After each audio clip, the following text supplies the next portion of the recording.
Okay, I'm cutting out the timer. The timer restarted itself. Sorry, guys. I went and shut off when you guys said it was buffering, I went and shut off my Wi-Fi again. We've got snow and ice here, so it doesn't surprise me that the internet's being wonky. Um, I'm on cell service now, and my timer restarted for some reason, so I just shut it off. Anyway, hopefully I'm not buffering like I was. Internet is terrible here when the weather is bad. If it is buffering, still go try YouTube because a lot of people are complaining about bad video quality lately on Facebook, not just for me, but for other content creators. So it could just be a Facebook thing. You can try watching on YouTube and it might be better. All right. Sorry I'm so late. My excuse is that I've been sitting in this chair responding to messages.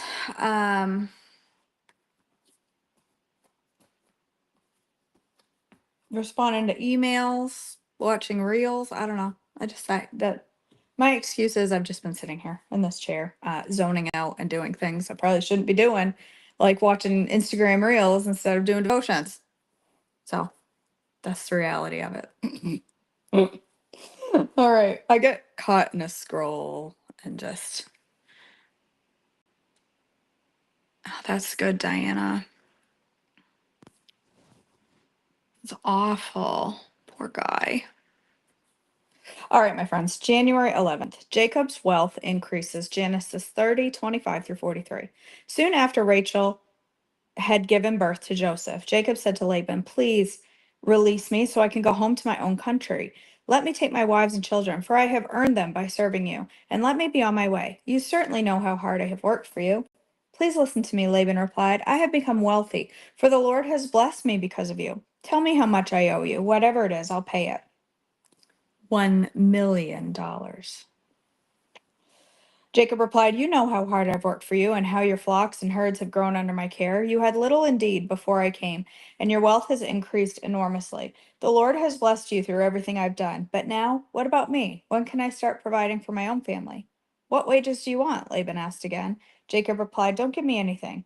Just do this one thing, and I'll continue to tend and watch over your flocks. Let me inspect your flocks today and remove all the sheep and goats that are speckled or spotted, along with black sheep.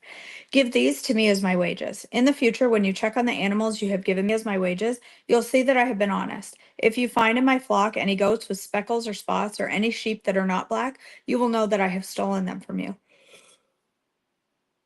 "All right," Laban replied. "It will be as you say." But that very day, Laban went out and removed the male goats that were streaked and spotted, all the female goats that were speckled and spotted or had white patches, and all the black sheep. He placed them in the care of his own sons, who took them a 3 days' journey from where Jacob was. Meanwhile, Jacob stayed and cared for the rest of Laban's flock. Then Jacob took some fresh branches from poplar, almond, and plane trees and peeled off strips of bark, making white streaks on them. Then he placed these peeled branches in the watering troughs where the flocks came to drink, for that was where they mated. And when they mated in front of the white streaked branches, they gave birth to young that were streaked, speckled, or spotted. Jacob separated those lambs from Laban's flock, and at mating time he turned the flock to face Laban's animals that were streaked or black.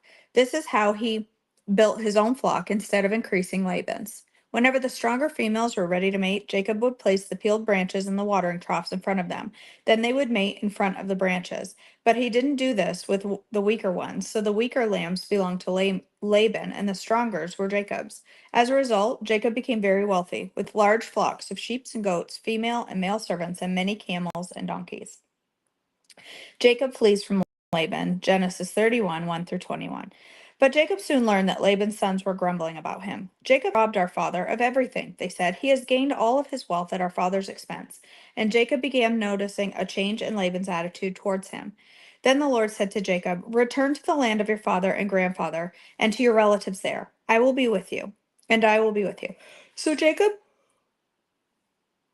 called Rachel and Leah out to the field where he was watching his flock. He said to them, "I have noticed that your father's attitude toward me has changed, but the God of my father has been with me. You know how hard I have worked for your father, but he has cheated me, changing my wages 10 times. But God has not allowed him to do me any harm.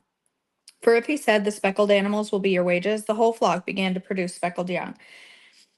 And when he changed his mind and said, the striped animals will be your wages, then the whole flock produced striped young. In this way, God has taken your father's animals and given them to me.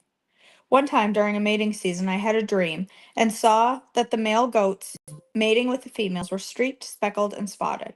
Then in my dream, the angel of God said to me, Jacob. And I replied, Yes, here I am.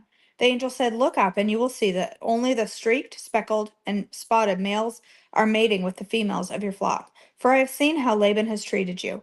I am the God who has appeared to you at Bethel, the place where you anointed the pillar of stone and made your vow to me. Now get ready and leave this country and return to the land of your birth.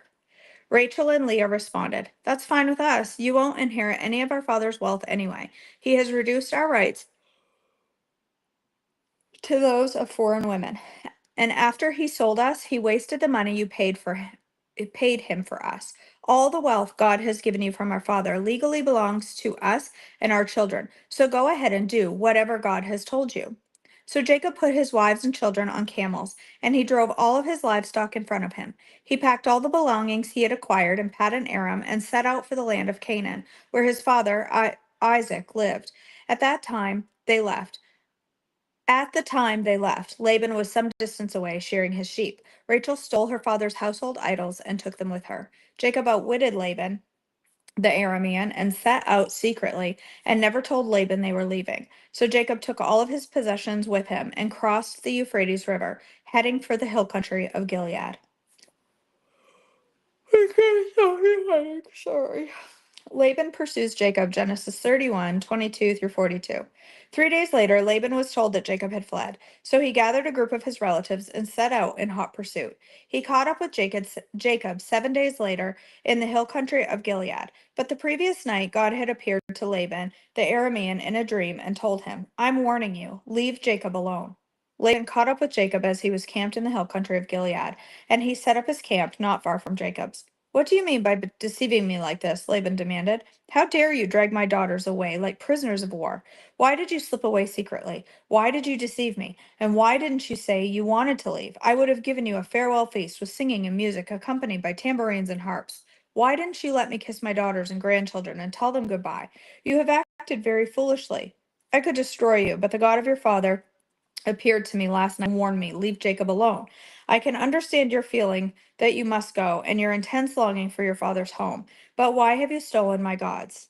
I rushed away because I was afraid, Jacob answered. I thought you would take your daughters from me by force. But as for your gods, see if you can find them let let the person who has taken them die. And if you find anything else that belongs to you, identify it before all of these relatives of ours, and I will give it back.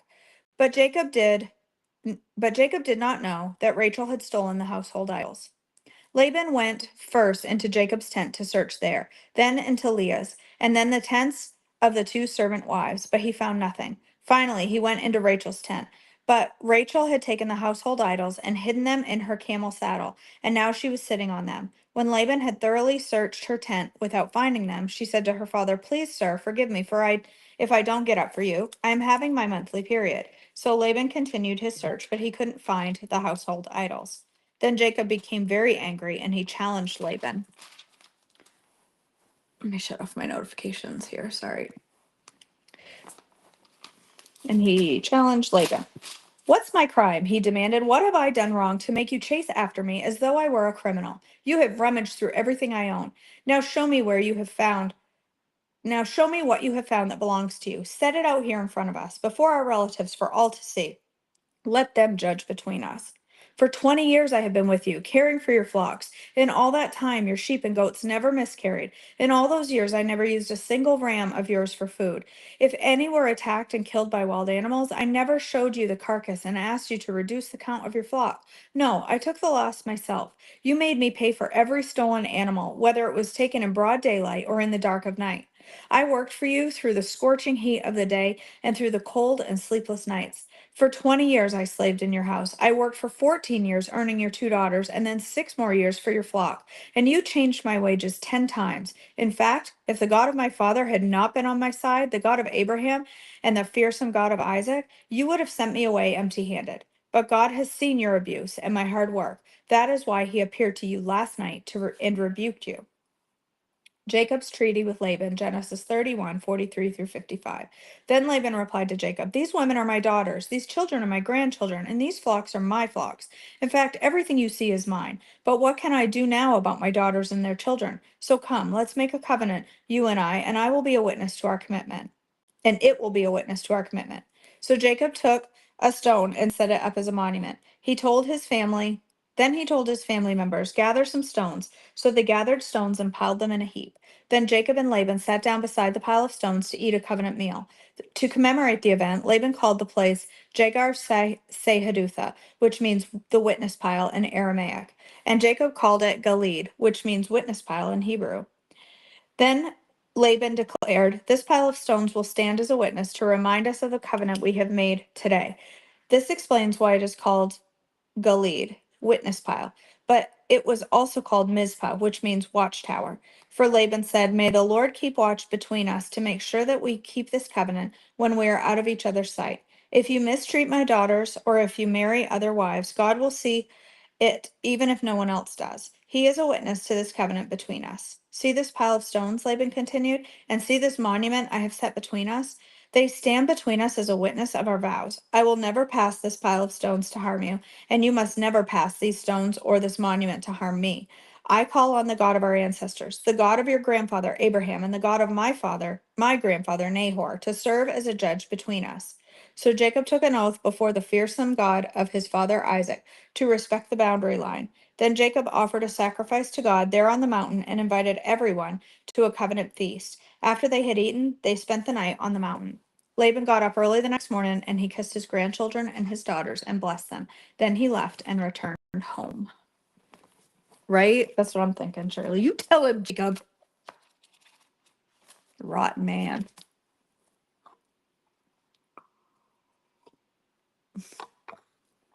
My coffee is gross this morning. Blech. All right. We are on chapter 10 in our book, Learning to Live Above.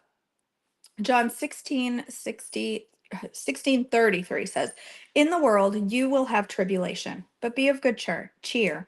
I have overcome the world."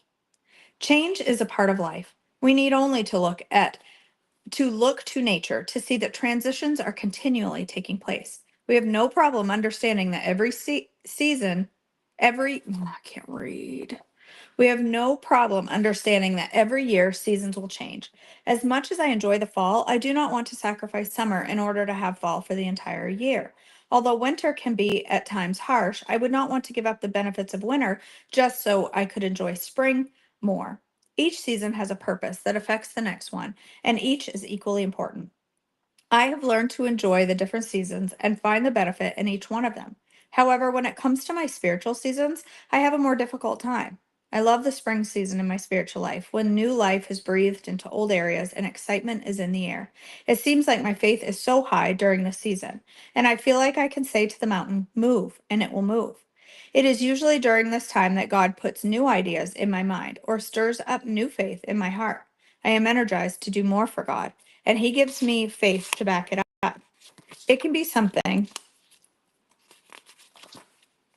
simple, like having inspiration to start a women's life group, or it can be a renewed faith that a lost loved one is going to know Christ. Regardless of the goal, I am ready to take on the challenge during the season of my life. My spiritual summer is equally enjoyable because even though things have settled a bit since the newness of spring, it is peaceful. This is typically the time when plans are put into place to accomplish the newfound purpose.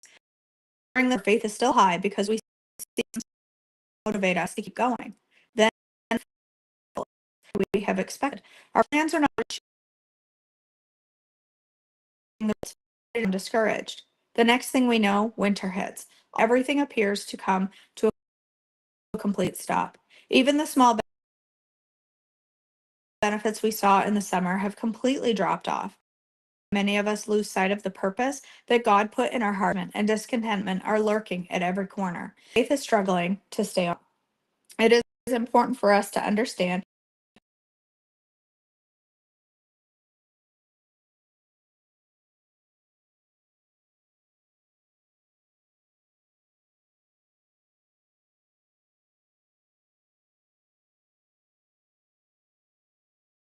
God is taking us on a journey. It is not his goal to find us a comfortable spot and let us camp out there permanently. He wants to take us from glory to glory, guiding us on a path that leads to a better life. Many times on my journey, I have dug in my heels because I do not want to go through change. I am comfortable and wanted to stay put, but I have learned that if I wanted God to take me places of greater influence and abundance, I have to submit to his way. Submitting to God's way means having a willingness to change, but change brings obstacles. That sounds like an obvious statement, but when obstacles arrive, we seemed genuinely surprised. It never fails that when I become motivated to eat healthier and work out, a birthday cake will pop up out of nowhere. Do you ever have this happen to you? Just when you make a decision to fend off sweets, then everyone at work brings in bowls of candy and desserts. I will make a determination to read my Bible every morning, and then circumstances will come up every day to keep me from accomplishing my plan. This happens in the small changes as well as the big ones. We become focused on praying diligently for a lost child, and the child seems to go even further away from God. We get excited about starting a small group for women, and at the very first meeting, no one shows up. It should be no surprise to us that we will face obstacles when we activate our faith, but we are continually amazed at the hindrances. All we have to do is look at any person in the Bible through whom God worked miracles to see the barriers they faced. David faced Goliath. Daniel faced the lions. Shadrach, Meshach, and Abednego faced the fiery furnace. Paul faced prison, and Jesus faced the pain of the cross. In each case, the obstacle stood between the person and their destiny. Can you imagine what would have happened if Paul would have given up the first time he was thrown in prison? We would not have the majority of the New Testament today. Can you imagine if Jesus would have become discouraged and given up the rejection and pain that he faced? Given up because of the rejection and pain that he faced. When God moves us into new things, we will face obstacles. It is not a matter of if, but when. So do not be alarmed. God knew that you God knew what you would face, and he has made a way for you to overcome. A verse that I hold on to when I face obstacles is 1 John 4:4. The one who is in you is greater than the one who is in the world. No obstacle is too great for God. In fact, the obstacles are usually just opportunities for God to show his glory. If we go back to the examples given in the Bible, we see Goliath was a tool used to demonstrate the power of God. The lion's den was a vessel to show the faithfulness of God. The fiery furnace was an opportunity for God to make his presence known. The prison was a place for God to use Paul to write about his goodness, and the cross was the vehicle that God used to bring about the greatest demonstration of his mercy and love. We should not call them obstacles, but opportunities, because they are openings for God to show his greatness. If we do not come to a place of need, how can God show that he provides? If we do not face challenges that are out of our control, then how can God show us that he is in control and reigning over all things? Do not be afraid when obstacles come, but wait on God to show himself great in the middle of your battle. If you are resisting change, then you may be resisting the opportunity that God has made available for you to walk into a new season of your life. Change is a necessary part of our Christian walk, and it is important for us to understand the different seasons in order to appreciate each one. God has great plans for each of you, and he wants you to walk in the fullness of life. Change is the vehicle that God uses to take us into the next level. So enjoy the ride. It's so bizarre how that is so good, and it lines up exactly with something that I wrote for my Facebook page that's going to post I think tomorrow maybe, where I talk about seasons and how winter is a difficult winter, not winter, but the winter season of our journey. It's so funny. It lines right up with that. Let me scroll back through the chats here.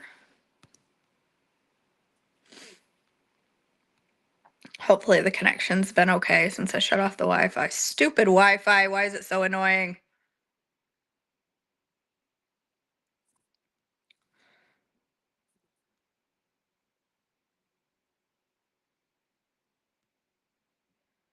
Recovering from an unexpected trip to the emergency. This was Becky. Yes, we've been watching your posts, your Facebook for updates. Diagnosis of C. diff, now at home trying to recover. Becky, I'm so sorry for all that you've been through. We have been praying for you. Hey, Sue.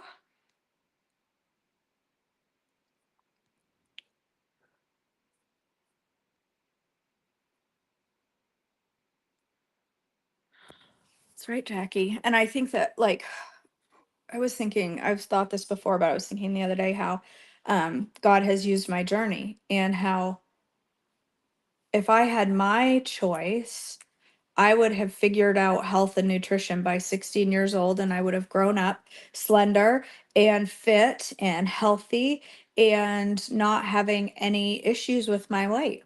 If I had my desire, I would always have been fit, always have been shaped a certain way. I would have never had a struggle with food. And yet, had I not gone through those struggles, had I not grown up with weight issues, had I not fought against weight and fought against food addiction all of those years, I would not have this ministry that God has given me. It wouldn't it wouldn't have been the same if I had always been fit and healthy. Maybe I'd be in the health arena, but it wouldn't be the same. It wouldn't be the same as what it is today. It would be a totally different journey. It would have been speaking to different women, and it would have been different. And it's all because God uses every single piece of our lives for his purpose. So anyway. All right, my friends, let's go ahead and pray today. God, our Father, we thank you for this day that you've given us. We thank you for weekends and time of rest. And I just praise you today, God, for the message in your word and for the reminder of the how you use the adversity in our life, how you use the difficulties and the struggles that we walk through to get us to what you have for us.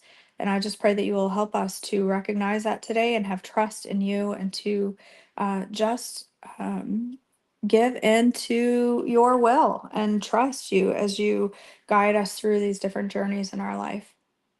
God, I pray for Becky today that you will help her to recover quickly and gain her strength back. We pray for Lizzie as she's home and pray for her continued healing and gaining more and more strength. I pray for Diane's son and the health issues that he has discovered and is walking through. And I just pray for your strength for him today um, as he finds out about what is going on, and just give him strength and give his mom peace and strength as well. We praise you for the healing of this gentleman with the brain bleed, and I just pray for your continued healing there. Thank you for his recovery, and I pray for continued strength and recovery. God, I know there's a whole list of people and concerns that I've been sent or given, and I can just never remember all, God, but you know each and every one of them, and we just lift them all up to you and help us to trust in you. Thank you for your love and your peace that you give us and the grace that you give us every day. In your precious name, amen. All right, sweet friends. All right. I am going to go live because um, I have fallen into the pit yet again, uh, repeatedly, over and over. I create recipes for healthy creamers, and yet again, I'm falling back into the pit of half and half. Why? I don't know. How many recipes do I have for healthy creamers? 787 billion. And yet, here I am again, drinking half and half in my coffee. And this morning, that was brought to my attention quickly when I got up and realized my half and half is gone. And I didn't replace it because the last time I went to the grocery store, I thought I need half and half. No, I really don't need half and half. I should do something else. No, I need half and half. No, I really should do something else. And I had a mental battle. And then I came home without the half and half. And now I'm mad because I don't have half and half. But I have heavy whipping cream and I put that in my coffee and it's disgusting. I really need to get back to my healthy coffee creamers. I don't want to, but I really need to. And so I'm gonna make one plop creamy drops again. Again. How many times have we made them live? I don't know. You can come watch if you want to. The One Plop Creamy Drops are really, really good, and they make throwing together gelatin coffee super, super easy. And I just need to get used to them again and get unused to my half and half. And it doesn't make me happy, but I know it's the right thing to do. I'm going to try to boost their protein a little bit this time, so that there'll be a little more protein packed when I have my coffee, because I really, really struggle to get in anything in the mornings. Like, the idea of eating is just, in the morning, I just don't want to. So I really need to get some protein in first thing in the morning. I'm up drinking coffee at 6 o'clock. I really should be packing it with protein. So I need to up my protein in my One Plop Creamy Drops, and I'm going to make another batch this morning. I hope you'll join me live. Just give me a few minutes. Give me a few minutes to gather my thoughts and my things, and we'll make a batch together, and I'll show you just how simple they are. And they really are delicious. They really are. All right. I love you guys. I hope you join me for morning video. And if not, I'll see you back tomorrow for devotions. Have an amazing Saturday.